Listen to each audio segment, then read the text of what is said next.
Hey everyone, Theo here. Welcome to the artist review of the MatePad 11 2023. First of all, disclaimer, this is a review unit on loan from Huawei Singapore. And in this video, I'm just going to present to you my findings so that you can decide whether or not this is worth the money and how good the drawing performance is with the Huawei M Pencil 2. So this video is going to be quite long. If you want to save time, you can check out the text review that I have already written. The link is in the video description below. And shown on the screen right now are the specifications for this review unit, which is selling for $598 in Singapore. Now this tablet is a very slight upgrade to the 2021 model. In fact, many of the specifications are actually kind of similar. And Singapore is only selling the base model with 6 gigs of RAM and 128 gigs of storage. And there are other variants with 8 gigs of RAM and up to 256 and 512 gigs of storage. And one missing feature with this new model is, for some reason, Huawei has removed the micro SD card slot, which was found in the 2021 model, the previous model. The price also includes the keyboard case, which is bundled with the tablet, and the keyboard case has improved significantly, but there is one missing feature that's preventing the keyboard case from being perfect. Anyway, just to give you the bottom line up front, this tablet performs quite well, even though the specs are from 2021. And the drawing performance is pretty good. So I actually kind of enjoy drawing on this tablet. One area of concern with this tablet is this is running on HarmonyOS. So there are some compatibility issues with the apps that you may install from the Google Play Store, which by the way is not included with HarmonyOS, but can still be installed quite easily here. I will talk more about that later on. And now let's move on to the full review, starting by showing you the things that are included with the purchase. At the time of review, these are the items included with the purchase of the tablet here in Singapore. So this is a 1 meter long USB-C to USB-A charging cable. This is a 22.5 watt USB-A charger, and this is the detachable wireless keyboard case. The Huawei M Pencil Gen 2 is not included, and this is sold separately for 148 Singapore dollars. Let's take a closer look at this keyboard case, which is significantly better compared to the previous model. So you can install the tablet really easily by just sliding this in, and you can remove it easily as well. And this is the detachable part, which will attach to the keyboard with magnets at the bottom here. This keyboard case has a slot here for storing the M Pencil 2, and this will charge the pen as well. And that's the camera card out. So when you open the keyboard case, there is the auto wake and sleep function, and you can push the bottom forward to get this angle, and this is the only angle of deployment. And if you want to, you can detach this and push it to the back and fold this part here to the back and use this as a wireless Bluetooth keyboard. This is the universal tablet stand that I have, and I can place the tablet here on top and have the keyboard in front. If you're using an app that supports keyboard shortcuts, you can have the keyboard by the side here and draw on the other side. So this is great for productivity.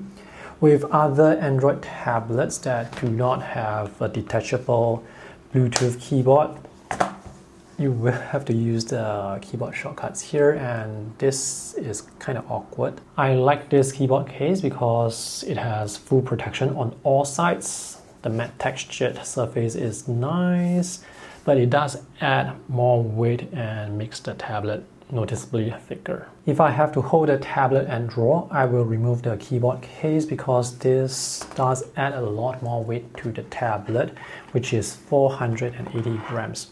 And thankfully the keyboard case is really easy to remove. This keyboard case provides excellent protection for the keyboard because the sides are quite thick, and here I can connect my own USB-C cable to the USB-C port, and this connector is quite big and still able to fit. But this USB-C thumb drive is not able to go in all the way because of the extra thickness here. The Huawei M Pencil can attach very securely to the keyboard case, and to remove it, you have to remove it from the pen tip because there is not much grip area here. And the good thing about this is it's almost impossible to knock this M Pencil off accidentally. Let me show you the improvement from the previous keyboard. So the size is kind of similar, but the keys are slightly bigger and the space between the keys reduced. With the previous keyboard, because the keys are smaller and spaced apart, I find that I had to type much slower so that I can hit the keys that I want. And because the space between the keys is smaller now, it's easier for fingers to locate the keys, and the typing experience is better and also much faster. The one thing that prevents this keyboard from being perfect is there is no on-off switch. So when I detach the tablet like this, I want to be able to type on the tablet. But because this is connected to the keyboard wirelessly, I have to use the keyboard to type. I cannot type on the tablet.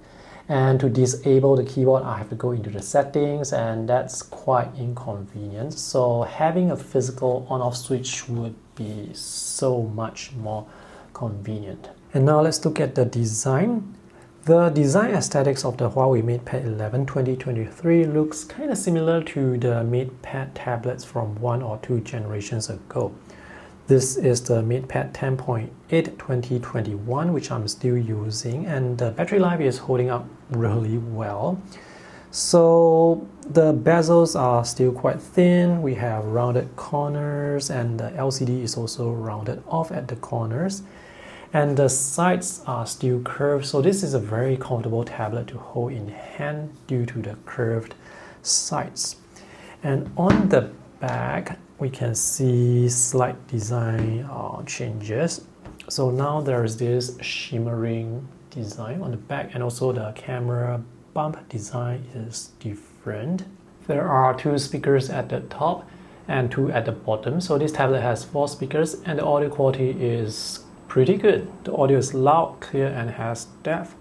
That's the power button. There is no fingerprint sensor built into the power button, so you will have to rely on the camera in the landscape orientation for face unlock. So this button or buttons here are for volume control, and this is where you can attach the Huawei M Pencil.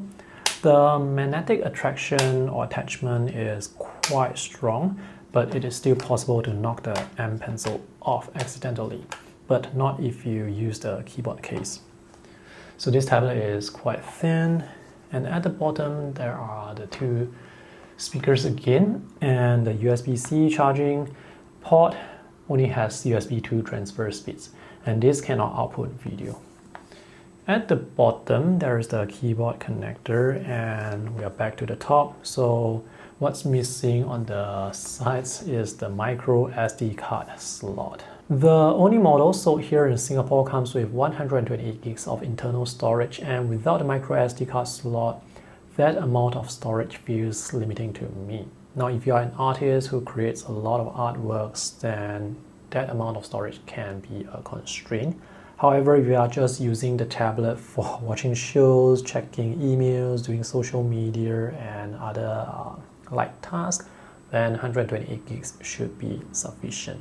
By the way, HarmonyOS and other system files will take up 19 gigabytes of storage. This is a beautiful display. The size is 11 inches and the resolution is 2560 by 1600, so the aspect ratio is 16 by 10. With this display size and resolution, pixelation is not noticeable. This display is bright and the colors look great out of the box. The viewing angles are good with minimal to no color shift and drop in brightness, and this is quite reflective, as you can see, because there is no anti-reflective coating. The display is laminated, so there is no gap between the glass and the LCD beneath. So when you're drawing, it really looks like the line is coming out from beneath the pen tip. Even though the tablet has 120Hz refresh rate and the latency for the pen is said to be very low, not all drawing apps are updated to take advantage of the improved latency, so you can still see the line trying to catch up with the pen tip with this app, MatePad Paint. This is Clip Studio Paint, and it seems like this has slightly better latency performance. The latency doesn't really affect me because I don't draw long sweeping lines most of the time. Let's look at the Huawei M Pencil 2, which is sold separately for 148 Singapore dollars. So this time they made the pen white. The pen for the previous MatePad models came with this low gloss silver body. So I actually prefer the white color, and I like this matte textured surface. If you say this looks like the Apple Pencil, I would say it does. The cross section is almost hexagonal, but the sides are curved, and there is this side with the groove for attaching to the tablet. And this is the pen nib. This is the transparent one. And inside the box, they have included a gray replacement pen tip, and mine, as you can see, is quite worn out. Now with the previous model, the pen tip is actually platinum coated, but this time around they have plastic over the metal. The tapping sound is dampened slightly compared to the metal tapping on glass sound.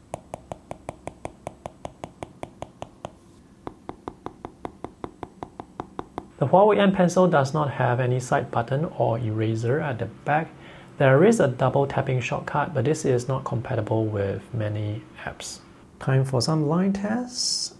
The first test will be the slow diagonal line test.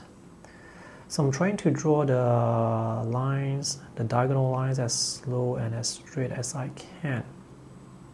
And from what I can see, there is no noticeable wobble and jitter, which is great. And now let's test the initial activation force. So that's how thick the brush really is. And this is how thin I can get the lines to be. Initial activation force is low. And it's not easy for me to maintain consistent pressure when drawing with minimal pressure, which is why you see the thickness of the lines, they vary. This is how the lines taper, and they taper smoothly and sharply. This looks quite natural. This next test will look at how sensitive the pen really is with pressure. So I can get smooth transition from thin to thick and back to thin. Some pens are not able to draw the thin lines after drawing the thick lines, but this pen can, so this tells me this pen has very good pressure sensitivity response. Let's see if we can maintain consistent pressure to get lines with consistent width.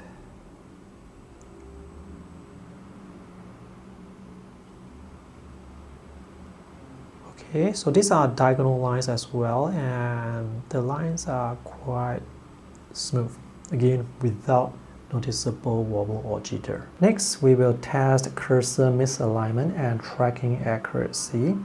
So what I'm trying to do here is trying to join the lines without the lines overshooting and without the lines leaving gaps. And this display is laminated, so I don't have to deal with parallax.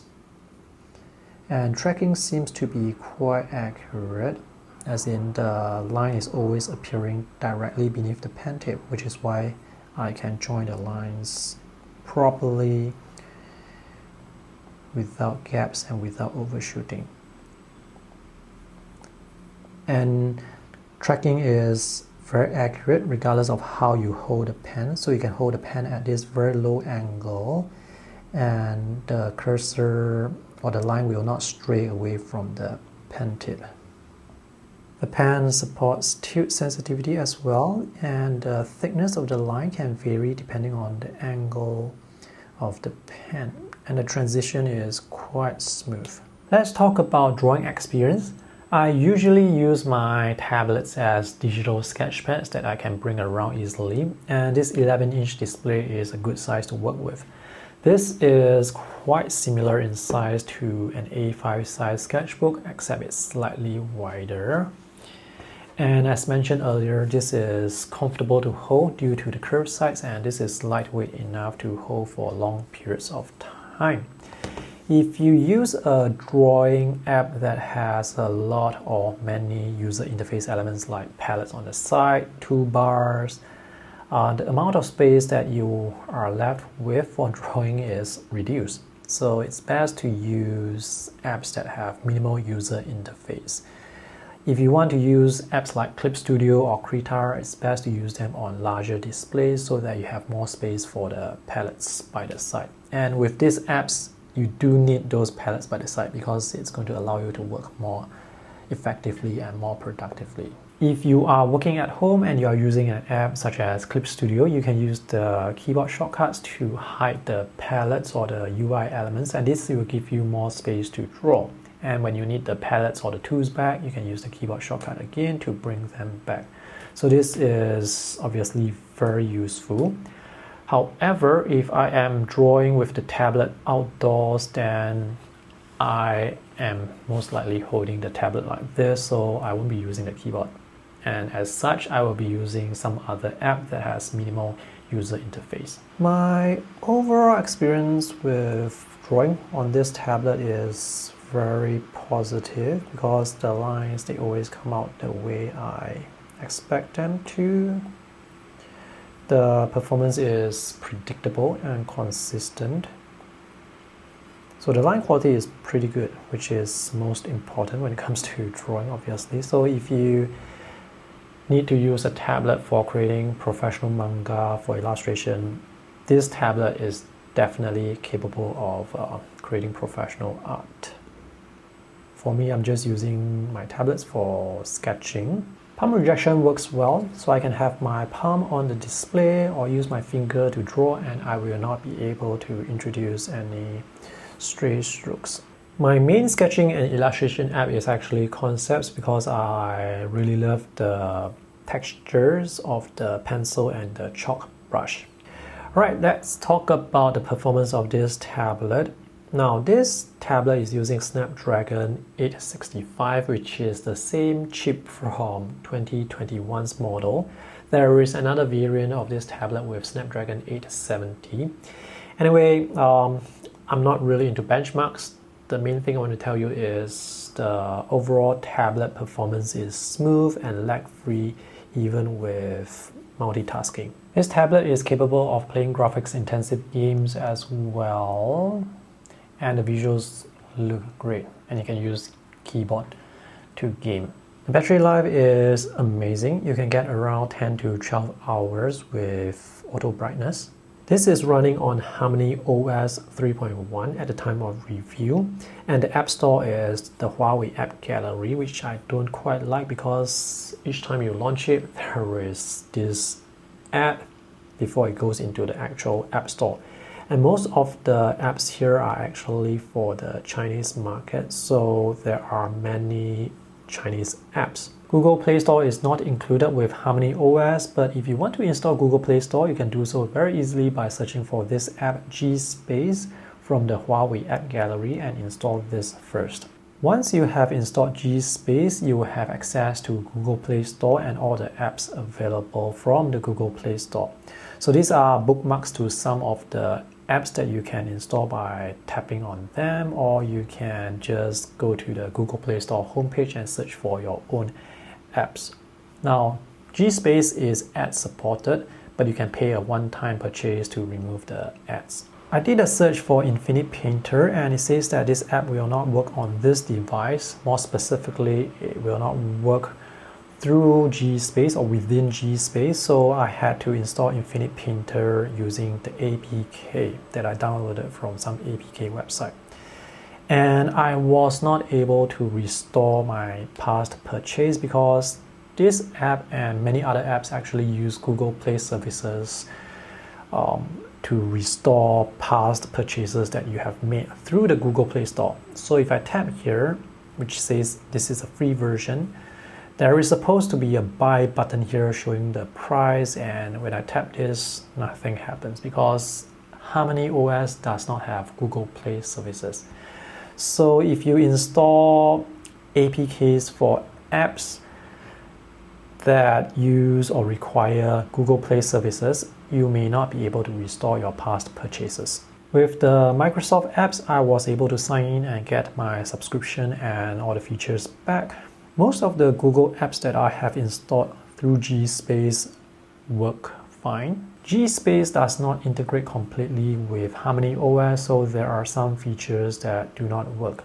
For example, if I launch an app, Concepts for example, and I swipe up, Concepts is the recent app, but it doesn't go into the recent folder here, which I find quite inconvenient. And if you install OneDrive, Google Drive, or Dropbox through GSpace, you will not be able to get that integration with the HarmonyOS Files app. GSpace installed apps do not update automatically, but you can update that manually yourself, which is not difficult. Screen recording apps and keyboards that you install from the Google Play Store from GSpace cannot run on top of HarmonyOS. So if you want to use a better screen recorder to create your time-lapse art videos, or if you want to use your favorite keyboard, you will have to search for your favorite keyboard from the Huawei app gallery. One important thing you need to know about HarmonyOS is there are backup options, but they do not provide 100% complete backup. More specifically, they can back up your apps, but not the artworks that were saved within the apps. So if your tablet is damaged, stolen, or lost, you will lose all the artworks that were saved within the apps on the tablet. So my recommendation for you is to use drawing apps that can save artworks to the cloud, so you don't have to worry about backing up your artworks. And some of those apps include Clip Studio, Concepts, and MediaBankPay, but you do have to pay for the subscription to use the cloud service.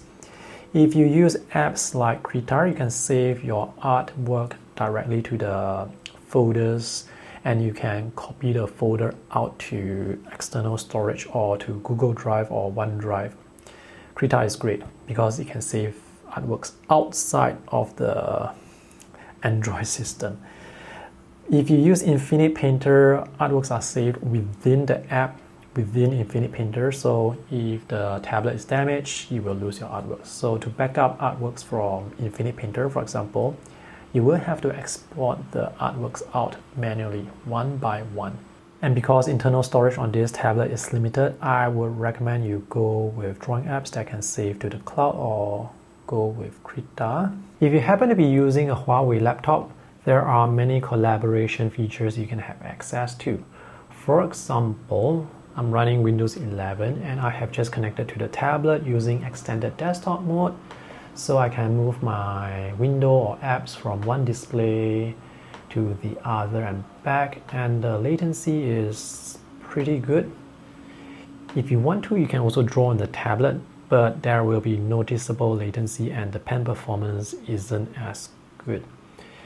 You can also view the tablet files from your Huawei laptop through the Windows Explorer. And if this is running the tablet mode, running HarmonyOS, you can still move your cursor from one display to the other. You can also share clipboard. You can copy stuff from this tablet and paste it over here. If you are not using a Huawei laptop, you can still get many of the features that I have talked about by installing apps from the Google Play Store. It's just that if you happen to be using the Huawei laptop, all those features are already pre-installed on the tablet and also with the Huawei PC Manager app. Alright, to conclude, The performance of this tablet is smooth and fast. The battery life is long. The audio quality is fantastic. The display is beautiful. The hardware is good, even though it's not the most recent hardware. And the bundled keyboard case is really nice. This is a huge improvement over the previous model. And the drawing performance of the tablet and the Huawei M Pencil 2 is pretty good. So this can definitely be used to create art. The main limitation will be with HarmonyOS, so that's something you should do more research on if you are interested to buy this tablet. And if you are interested to get this tablet, you can check out the purchase links that I have for you in the video description below. Alright, I hope this review is useful. See you guys in the next video. Bye!